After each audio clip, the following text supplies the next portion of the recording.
सभी माताओं और बहनों को करवा चौथ की ढेर सारी शुभकामनाएं। करवा चौथ का व्रत प्रेम और अटूट विश्वास का व्रत है। इस दिन माताएं और बहनें अपने पति की लंबी आयु और घर में सुख समृद्धि की कामना करती हैं। माता करवा और भगवान गणेश जी से करवा चौथ के दिन महिलाएं पति की दीर्घायु के लिए व्रत करती हैं और शाम को चांद को अर्घ्य देकर छलनी में पति का चेहरा देखकर व्रत का पालन करती हैं। करवा चौथ की कहानी। करवा अपने पति के साथ तुंगभद्र नदी के पास रहती। एक दिन करवा के पति नदी में स्नान करने गए तो एक मगरमच्छ ने उनका पैर पकड़ लिया और नदी में खींचने लगे। मृत्यु करीब देखकर करवा के पति करवा को पुकारने लगे। करवा दौड़कर नदी के पास पहुंची और पति को मृत्यु के मुंह में ले जाते मगर को देखा। करवा ने तुरंत एक कच्चा धागा लेकर मगरमच्छ को एक पेड़ से बांध दिया। करवा के सती तत्व के कारण मगरमच्छ कच्चे धागे से ऐसे बंध गया और वह टस मस भी न हो सका। करवा के पति और मगरमच्छ दोनों के प्राण संकट में फंसे थे। करवा ने यमराज को पुकारा और अपने पति को जीवन दान देने और मगरमच्छ को मृत्यु दंड देने के लिए कहा। यमराज ने कहा, मैं ऐसे नहीं कर सकता क्योंकि अभी मगरमच्छ की आयु शेष है और तुम्हारे पति की आयु पूरी हो चुकी है। क्रोधित होकर करवा ने यमराज से कहा, अगर आपने ऐसा नहीं किया तो मैं आपको शाप दे दूंगी। सती के शाप से भयभीत होकर यमराज ने तुरंत मगरमच्छ को यमलोक भेज दिया और करवा के पति को जीवन दान दिया। करवा चौथ के व्रत में सुहागिन स्त्रियां करवा माता की प्रार्थना करती हैं कि हे करवा माता, जैसे आपने अपने पति की मृत्यु के मुंह से वापस निकाला वैसे हमारे सुहाग की भी रक्षा करना। इसी तरह सावित्री ने भी कच्चे धागे से अपने पति को वट वृक्ष के नीचे लपेट कर रखा था। कच्चे धागे में लिपटा प्रेम और विश्वास ऐसा ही था कि यमराज सावित्री के पति के प्राण अपने साथ लेकर नहीं जा सका। सावित्री के पति के प्राण को यमराज को भी लौटाना पड़ा और सावित्री को वरदान देना पड़ा कि उसका सुहाग हमेशा बना रहेगा और लंबे समय तक दोनों साथ रहेंगे। करवा चौथ की दूसरी कहानी।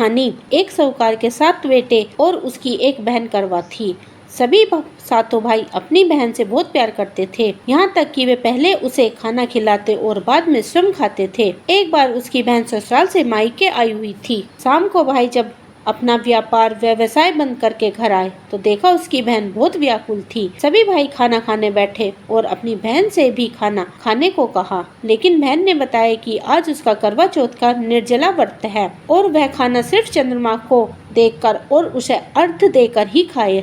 चंद्रमा अभी तक नहीं निकला था, इसलिए वह भूख प्यास से व्याकुल हो उठी। सबसे छोटे भाई को अपनी बहन की हालत देखी नहीं और वह दूर पीपल के पेड़ पर एक दीपक जलाकर चलनी की ओट में रख देता है। दूर से देखने पर वह ऐसा लग रहा था जैसे कि चतुर्थी का चांद निकल आया हो। उसके बाद भाई अपनी बहन को बताता है कि चांद निकल आया, तुम उसे अर्घ्य देने के बाद भोजन कर सकती हो। बहन खुशी के मारे सीढ़ी पर चढ़कर चांद को देखती है, उसे अर्घ्य देकर खाना खाने बैठ जाती है। वह पहला टुकड़ा मुँह में डालती है तो छींक आ जाती है, दूसरा टुकड़ा डालती है तो उसमें बाल निकल आता है। जैसे ही वह तीसरा टुकड़ा मुंह में डालने की कोशिश करती है तो उसके पति की मृत्यु के समाचार उसे मिलता है। वह बहुत दुखी होती है। उसकी भाभी उसे सच्चाई से बताती है कि उसके साथ क्या हुआ। करवा चौथ का व्रत गलत तरीके से टूटने के कारण देवता उससे नाराज हो गए और उन्होंने ऐसा किया। सच्चाई जानने के बाद करवा निश्चय करती है कि वह अपने पति की अंतिम संस्कार नहीं होने देगी और सती तत्व से